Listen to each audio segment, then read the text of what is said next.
वाराणसी में उग्र भीड़ ने मुफ्ती खालिद नदवी को एनआईए की हिरासत से छुड़ा लिया है। मुफ्ती के हिरासत में लिए जाने के बाद मुस्लिम समाज के लोगों ने कड़ा विरोध करते हुए पुलिस की गाड़ी को रोक लिया और इसके बाद एनआईए की गिरफ्त से जबरन छुड़ा गई। तो जबरन एनआईए की गिरफ्त से छुड़ा लिया गया। हालांकि बाद में पुलिस ने फिर से मुफ्ती को हिरासत में ले लिया। मुफ्ती पर अवैध रूप से विदेशी फंडिंग के मामले में जुड़े होने का शक है। आरोप के मुताबिक मस्जिदों से अनाउंसमेंट कर मौके पर भीड़ बुलाई गई थी। विदेशी फंडिंग के आरोप में एनआईए ने खालिद नदवी को हिरासत में लिया। बताया जा रहा है कि नदवी मदरसा छात्रों को ऑनलाइन पढ़ाता है।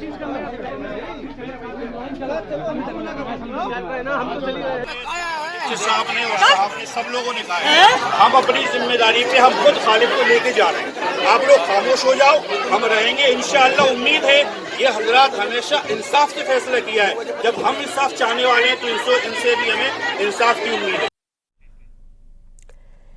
सीएम योगी आदित्यनाथ प्रयागराज के दौरे पर हैं। कल पीएम मोदी प्रयागराज को करोड़ों की विकास परियोजनाओं की सौगात देंगे। पीएम मोदी के दौरे की तैयारियों की समीक्षा के लिए सीएम योगी प्रयागराज पहुंचे हुए हैं। पीएम मोदी कुंभ से जुड़ी परियोजनाओं के साथ ही कई विकास सौगात शहर को देंगे। इसके साथ ही सीएम योगी आदित्यनाथ महाकुंभ 2025 की लगातार मॉनिटरिंग और तैयारियों की समीक्षा भी कर रहे हैं।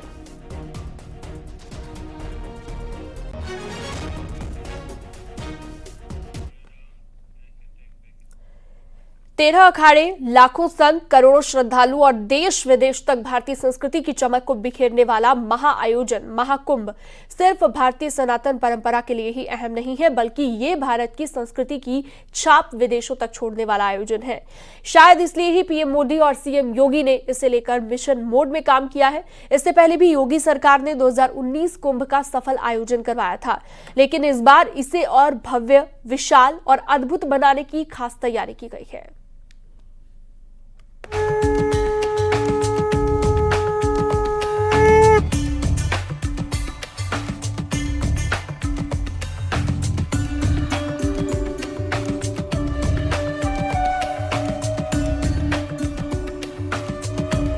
तकनीक का बेहतर उपयोग करते हुए कैसे हम सुरक्षित माहौल जनता जनार्दन को दे, इस दृष्टि से भी उत्तर प्रदेश पुलिस ने अनेक मानक बढ़े हैं।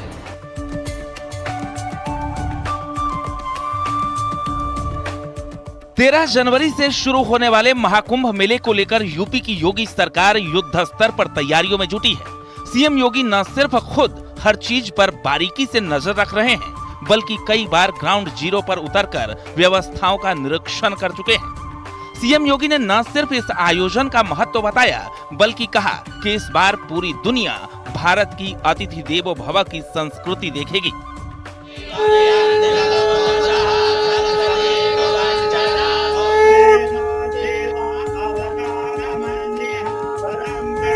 उत्तर प्रदेश की छवि को बनाने और उसके माध्यम से उत्तर प्रदेश के अंदर आम जनमानस के मन में एक विश्वास पैदा करने और उस विश्वास के माध्यम से दुनिया के सामने उत्तर प्रदेश की छवि को बेहतर बनाने, इन तीनों का आपस में समन्वय है और संबंध है। सिर्फ सीएम योगी ही नहीं, बल्कि भारत की सनातन परंपरा के जीवंत प्रतीक महाकुंभ 2025 के इस भव्य आयोजन पर पीएम मोदी का भी पूरा फोकस है। पीएम मोदी 13 दिसंबर को प्रयागराज पहुंचेंगे। पीएम मोदी महाकुंभ का शुभारंभ करने के साथ ही हजारों करोड़ की सैकड़ों परियोजनाओं का लोकार्पण भी करेंगे।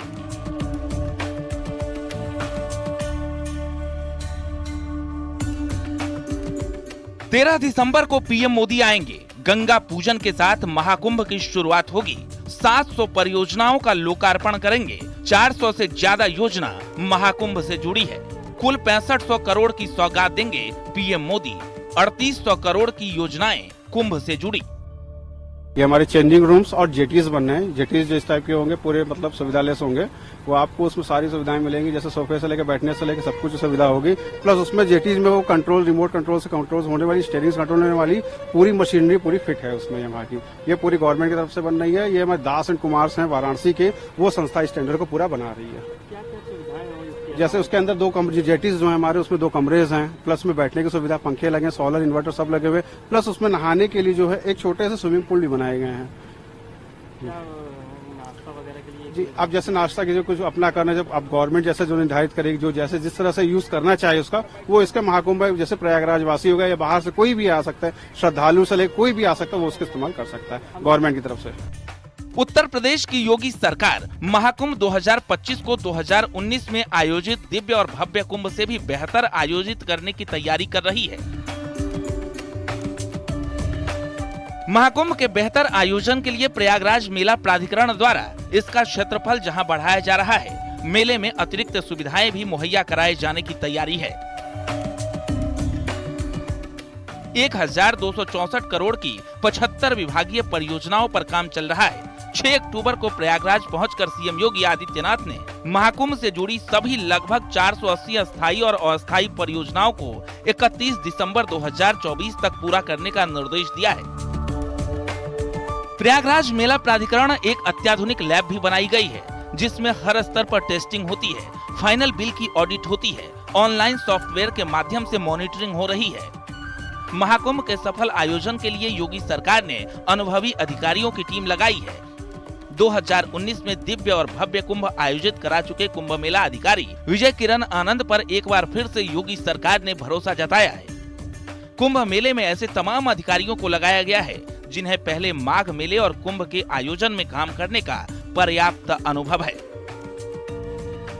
ये जो हमारा वर्ष पर्यंत यह संगम का क्षेत्र है, इसको यूनेस्को ने हेरिटेज साइट घोषित की हुई है।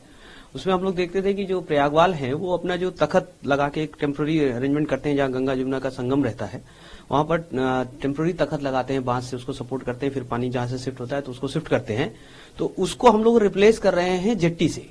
उस जेट्टी पे चेंजिंग रूम और बाकायदा जैसे इनके जो अपने उस लकड़ी वाले पे करते थे, उस तरह के क्रियाकर्म करने के लिए वहां पर वो उनके बैठने का स्पेस है, एक चेंजिंग रूम है और काफी अच्छा उससे लुक आएगा, एक बदला सा संगम नजर आएगा। फ्लोटिंग जेट्टी के माध्यम से हमने उसको रिप्लेस करने की कोशिश की। पीएम मोदी और सीएम योगी का महाकुंभ 2025 पर खास फोकस है। इस बार महाकुंभ को न सिर्फ अद्वितीय बनाने का संकल्प है, बल्कि दुनिया भर में भारत की सनातन छवि को हर कोने तक पहुंचाने का अद्भुत प्रयास है। Bureau report, news 18।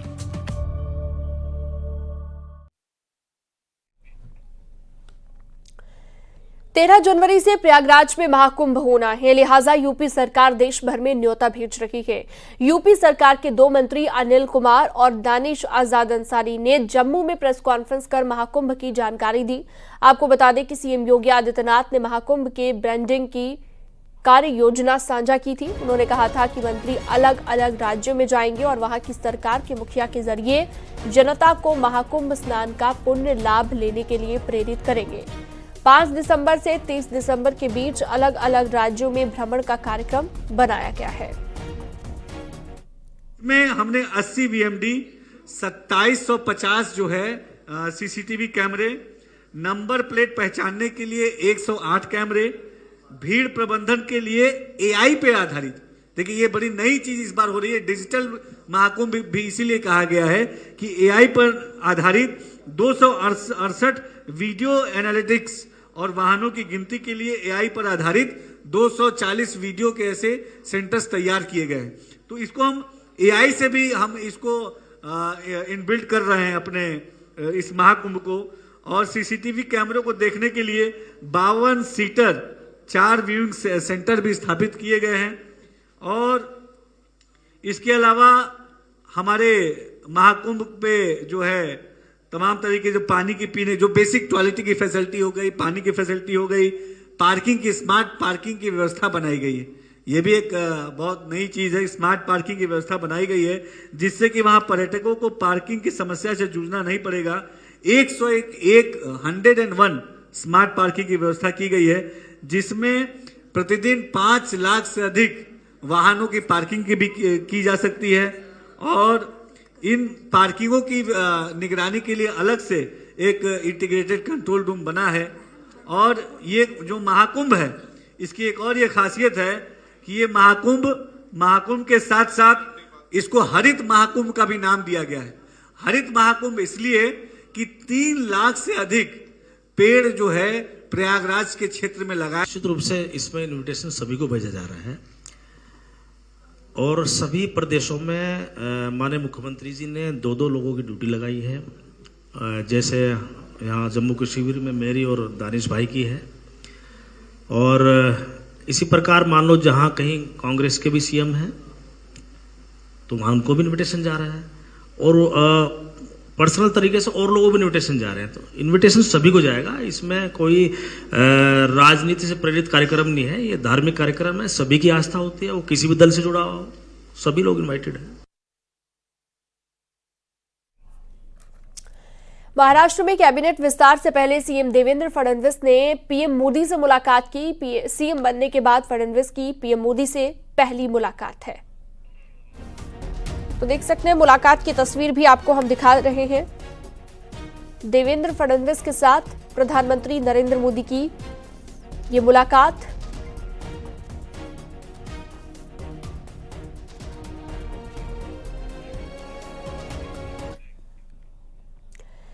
नोएडा पहुंचा सपा का प्रतिनिधिमंडल। जेल में बंद किसानों की रिहाई की मांग लगातार की जा रही है। डीएम से मुलाकात करेगा ये प्रतिनिधिमंडल। डेलीगेशन में शामिल है सपा के 12 नेता। ये बड़ी खबर इस वक्त हम आपको दे रहे हैं। नोएडा पहुंच गया है सपा का डेलीगेशन। जेल में बंद किसानों की रिहाई की मांग लगातार इस डेलीगेशन की ओर से की जा रही है।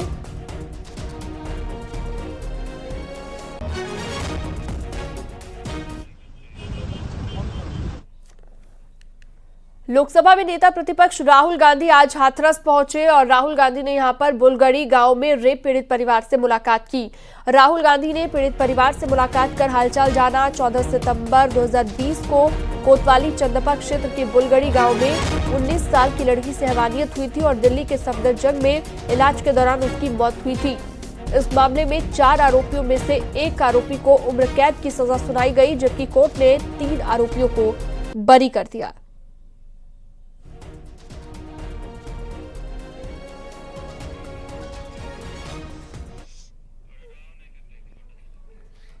परिवार से मुलाकात के बाद हाथरस कांग्रेस जिला अध्यक्ष ने बताया कि आखिर क्या बातचीत हुई है। नहीं, उन्होंने जो बातें उन्होंने लिखी हैं वो समझी। राहुल जी उनकी समस्याओं को समझकर अब उनके समाधान की राहुल जी हमेशा लड़ाई लड़ते आए हैं उस परिवार के लिए और आगे भी लड़ रहे हैं। और ये आज प्रमाण था कि राहुल जी जिस परिवार से आत्मिक रिश्ता रखते हैं उस रिश्ते को निभाते हैं और वो आज निभा रहे हैं। राहुल जी तो उस परिवार के साथ खड़े थे, हैं और रहेंगे। आश्वासन की कोई जरूरत नहीं। परिवार के लोगों को तो जब खड़े हैं तो उसकी हर समस्या की लड़ाई। राहुल गांधी के रेप पीड़ित परिवार से मुलाकात पर बीजेपी हमलावर है। बीजेपी नेता मुख्तार अब्बास नकवी ने राहुल गांधी पर निशाना साधा। उन्होंने इसे राहुल गांधी का पखंड बताया। पप्पू जो पॉलिटिकल प्ले पाठशाला है उसके पाखंडी जो पाठ्यक्रम है उसके जो है वो कार्यक्रम में व्यस्त है। अगर परिवार के पप्पू पॉलिटिकल प्ले पाठशाला के पाखंडी पाठ्यक्रम और कार्यक्रम में व्यस्त हों तो इसी तरह के नज़ारे दिखाई पड़ेंगे। कभी वो संसद का बहिष्कार करते दिखाई पड़ेंगे, कभी जो है वो कोई इस तरह का तमाशे वाला आविष्कार करते दिखाई पड़ेंगे। इस तरह के बहिष्कार और आविष्कार ने इस ग्रैंड ओल्ड पार्टी का चौतरफा जो है वो सफाया किया है। अब ये जब सरकार में थे तो हर दिन जो है वो हिट विकेट होते थे। अब विपक्ष में आकर के नो बॉल कर रहे हैं, तो चाहे हिट विकेट रही हो चाहे नो बॉल रहा हो, इनका बंटाधार हो रहा है। लखनऊ में कैबिनेट मंत्री ओम प्रकाश राजभर ने भी राहुल गांधी के हाथरस दौरे पर चुटकी ली। उन्होंने तंज कसा कि क्या अभी तक कुंभकर्ण की नींद में सो रहे थे जो अब जागे हैं। जगह हैं, आज याद आया है संभल मामला, जब उसमें सीबीआई जांच हो रही है। सीबीआई जांच ने अपनी रिपोर्ट सौंप दी है, उस पर कार्रवाई आगे होने जा रही है। अगर वो संतुष्ट नहीं है सीबीआई से तो जो भी है उससे बड़ी एजेंसी उनके दिमाग में जो उससे जांच करा दिया जाए। लेकिन वो तो बताओ जनप्रतिनिधि, बताओ की कौन सी बात है, क्यों बार बार टिप्पणी करी जाती है, या क्या कोई जनप्रतिनिधि विपक्ष का मिल नहीं सकता ऐसे? क्यों नहीं मिल सकता है, लेकिन उसका एक समय होता है। राहुल गांधी के हाथरस दौरे पर सियासत जारी है। डिप्टी सीएम ब्रजेश पाठक के बयान पर समाजवादी पार्टी ने पलटवार किया है। उससे मिलने के मुद्दे पे देखने की क्या जरूरत है, दुख बांटने से कम होता है। जिस भी विक्टिम से जो भी नेता मिलना चाहता है उसको मिलने देना चाहिए, मिलना चाहिए, बात सुननी चाहिए। अदालती बातें अपनी जगह हैं और कोई विक्टिम है तो उससे मिलने से किसी को क्या ऐतराज होना चाहिए। आरोप प्रशासन पे, भाजपा पक्षपाती क्यों बन के पहले से सर्टिफिकेट जारी कर रही है। जांच करने वाले जांच करेंगे, जनप्रतिनिधियों को सबसे मिलना चाहिए। और अगर इस तरह की कोई प्रतिस्पर्धा देख भी रहे हैं आप कि लोग विक्टिमों से मिल रहे हैं, जहां घटनाएं हो रही हैं वहां जा रहे हैं, तो ये स्वस्थ प्रतिस्पर्धा है। और भी लोगों को मुझे लगता है जो नहीं मिल रहे वो भी मिलें। इंडी गठबंधन पर समाजवादी पार्टी का बयान सामने आया है। इंडी गठबंधन काम कर रहा है। एसपी का कहना है कि गठबंधन हर मुद्दों को उठा रहा है। 27 अभी बहुत दूर है, ये भी एसपी की ओर से कहा गया। कल सांसद डिंपल यादव ने कहा था कि सदन चलना चाहिए और पूरी उम्मीद है कि दोनों पक्ष के लोग सदन को चलाएंगे। अब इस मुद्दे पर एसपी की सफाई आई है। एसपी ने कहा है कि सदन में आरोप प्रत्यारोप ठीक है और सदन में अपनी बात हर कोई रखे। 27 अभी बहुत दूर है गठबंधन के लिहाज से, और इंडिया अलायंस लगातार काम कर रहा है, चल रहा है। इंडिया अलायंस में बहुत सारे दल हैं और हर क्रिया प्रतिक्रिया पे दल अपने दलीय स्तर पे लगातार बयान देते हैं, आते जाते हैं। वही प्रक्रिया चल रही है और आगे भी चलेगी। समाजवादी पार्टी का कहना है कि आरोप प्रत्यारोप आपको करना है तो सदन में करिए। संभल से एसपी सांसद जियाउर रहमान बर्क को नोटिस जारी किया गया है। बर्क ने अब तक नोटिस का जवाब नहीं दिया है। एसडीएम ने बर्क को दिया था नोटिस, बगैर नक्शा पास कराए मकान बनवाने पर नोटिस दिया गया है। सुबह 10 बजे तक देना था नोटिस का जवाब।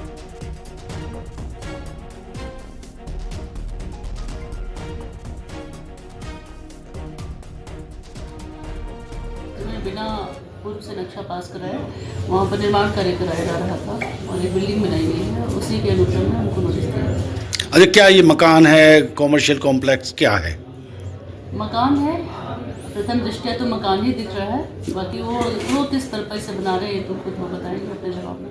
अच्छा, कुछ जवाब दाखिल किया है सांसद ने अब तक? अभी तक कोई जवाब नहीं। कितना समय है इनके लिए जवाब दाखिल करने के लिए? आज का समय दिया गया था। अच्छा, अगर नहीं करते हैं तो फिर क्या कार्रवाइयाँ? उसमें उसके लिए निहित प्रावधान है कि उसके आगे क्या कार्रवाई होगी। उसमें जुर्माना का प्रावधान है, उसमें जो स्ट्रक्चर है उसको गिराए जाने का प्रावधान है। यूपी में मुद्दों को लपकने की होड़ मची हुई है। ये होड़ मची है इंडी गठबंधन में, जिसमें समाजवादी पार्टी पीछे नजर आ रही है और कांग्रेस आगे। ऐसा माना जा रहा है 2027 को लेकर ये कांग्रेस की रणनीति है जिसे वो धरातल पर उतार रही है।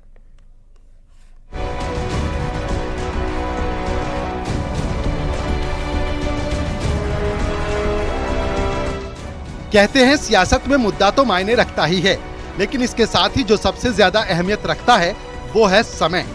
समय पर सियासी चोट नहीं की तो मुद्दा बेकार हो जाता है और सियासत भी। यूपी में इन दिनों इंडिया गठबंधन के दो धड़े, कांग्रेस और समाजवादी पार्टी में इसी की होड़ लगी है। उत्तर प्रदेश में इंडिया गठबंधन के दो बड़े धड़े यानी समाजवादी पार्टी और कांग्रेस में इस बात को लेकर होड़ मची हुई है कि आखिर किस मुद्दे पर कौन आगे बढ़ जाए। बात चाहे संभल हिंसा की हो या फिर किसानों के मुद्दे पर, कांग्रेस पार्टी ने जिस तरह से संभल हिंसा के तमाम विक्टिम्स को बुलाकर अपने यहाँ मुलाकात की, दूसरी तरफ किसानों के मुद्दे पर जिस तरह से कांग्रेस पार्टी का रुख रहा, उससे लग रहा है कि समाजवादी पार्टी से वो मुद्दों को छीनती हुई नजर आ रही है। यूपी में कांग्रेस और एसपी में मुद्दों को हाईजैक करने की होड़ को उदाहरण के तौर पर भी समझिए। कांग्रेस सांसद राहुल गांधी ने संभल में हुई हिंसा में मारे गए युवकों के परिजनों से मंगलवार को दिल्ली में मुलाकात की। ये मुलाकात सोनिया गांधी के आवास पर हुई, जिसमें कांग्रेस की ओर से इंसाफ की बात कही गई। उधर एसपी सांसद की माने तो उनकी संभल हिंसा में मारे गए युवकों के परिजनों से पहले ही मुलाकात हो चुकी थी, लेकिन उन्होंने इसे जग जाहिर नहीं किया। पूरे प्रदेश में मुसलमानों की स्थिति पर कांग्रेस पार्टी मजबूती के साथ उनके सवालों पर लड़ रही है। चाहे वो CA/NRC का मामला रहा हो, आपने देखा कि प्रियंका गांधी, राहुल जी सब लोग सड़कों पर लड़े। अभी संभल का मसला हुआ, संभल भी हमारे पार्टी के नेता राहुल जी, प्रियंका जी जा रहे थे, उनको पुलिस ने रोक दिया और कल वो पीड़ित परिवार से मिले हैं और उनकी पीड़ा सुने हैं। उत्तर प्रदेश में मुसलमानों के सवालों पर कांग्रेस पार्टी बहुत मजबूती और संजीदगी के साथ लड़ाई लड़ रही है। राहुल और प्रियंका गांधी ने कल जो मृतक हैं उनके परिजनों से मुलाकात की, क्या अखिलेश यादव भी मुलाकात करने जाएंगे? देखिए, परसों पहले वो परिवार के लोग मुझसे मिले थे, परसों शाम में यहाँ मेरी मुलाकात हुई थी लेकिन मैं अभी उसका कुछ वो नहीं करना चाहता था, उसको लाने नहीं चाहता था मीडिया के सामने, इसलिए मैंने जिक्र नहीं किया था उनका। परसों वो परिवार वाले पहले मेरे पास ही आए थे, क्योंकि मेरे क्षेत्र के भी हैं, और जिस तरह से उनसे मुलाकात की अलग बात है। और राष्ट्रीय अध्यक्ष अखिलेश जी ने तो हमारे पहले ही कहा है उनकी सहायता करने के लिए। जो पीड़ितों से आपने मैं बता देता हूँ, सहायता के लिए पैसे 5-5 लाख रुपए मदद करने भी कहा, कानूनी लड़ाई लड़ने के लिए साथ में भी कहा है, तो इसलिए वो तो मिलेंगे ही राष्ट्रीय अध्यक्ष जी हमारे। तो पीड़ितों के जो परिवार वाले हैं उनकी क्या आपने अखिलेश यादव से बात कराई?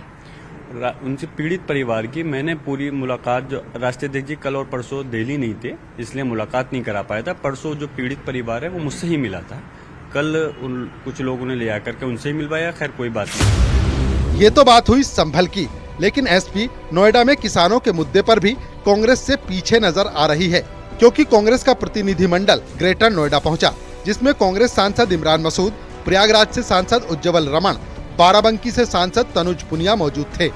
कांग्रेस का प्रतिनिधिमंडल जेल में बंद किसानों से मिलना चाहता था, लेकिन ये मुलाकात हो न सकी और डीएम से मुलाकात के बाद उन्हें लौटना पड़ा। अब कांग्रेस के बाद एसपी का डेलीगेशन भी गुरुवार को गौतम बुद्ध नगर में किसानों से मुलाकात के लिए जाएगा, जिसमें 3 सांसद, 1 विधायक समेत 16 सदस्य शामिल होंगे। इस तरह से हमारे पास सूचना है कि उनको बिल्कुल अलग उसके अंदर डाल दिया, तनाई के अंदर डाल दिया है, उनके साथ ज्यादती हो रही है। तो हम कोशिश करेंगे उसको उनसे मिल करके और उनको क्या परेशानी हो और उसको जो भी दूर हो सकती है उसके अंदर हम कोशिश करेंगे दूर हो। प्रतिनिधिमंडल में कौन कौन है? उज्जवल रमन सिंह जी हमारे प्रयागराज से सांसद हैं, तनुज पुनिया जी हमारे बाराबंकी से सांसद हैं और मैं खुद, हम तीनों लोग आए हैं। अब राहुल जी ने हमें भेजा है। मतलब साफ है, यूपी में मुद्दों को लपकने की होड़ में कांग्रेस समाजवादी पार्टी से आगे चल रही है।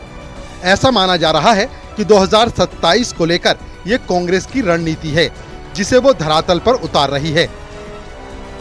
ऐसे में सवाल यही, क्या 2027 से पहले समाजवादी पार्टी और कांग्रेस को लेकर तमाम जगहों पर जो एक बात चल रही है उसमें सच्चाई नजर आ रही है?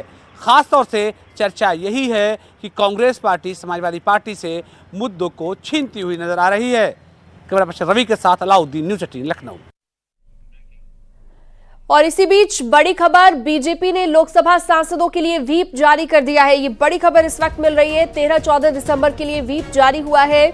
संविधान पर चर्चा के लिए व्हीप जारी किया गया है। 13 और 14 दिसंबर को लोकसभा में संविधान पर चर्चा होनी है और इसी को लेकर लोकसभा सांसदों के लिए व्हीप जारी किया गया है।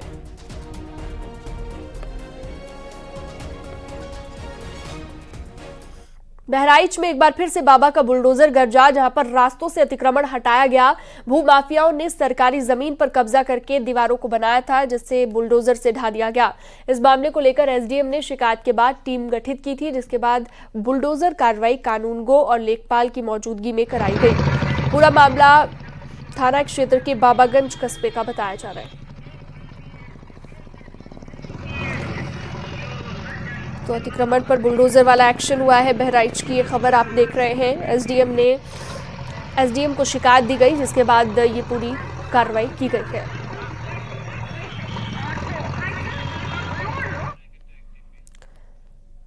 मेरठ में इंस्टाग्राम पर कमेंट्स को लेकर 2 पक्ष आपस में भिड़ गए। घर में घुसकर दबंगों ने ताबड़तोड़ फायरिंग की। मारपीट के दौरान दोनों पक्षों में जमकर बवाल हुआ। इस मौके पर एक पक्ष के लोगों ने फायरिंग करना शुरू कर दिया। दूसरे पक्ष के एक युवक और उसके पिता के घायल होने की खबर है।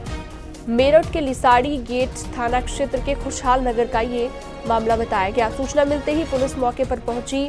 मामले की छानबीन जारी है। खबर के मुताबिक खुशहाल नगर के रहने वाले इमरान ने अलीम के इंस्टाग्राम पर कमेंट किया, जिसको लेकर ये पूरा विवाद हुआ।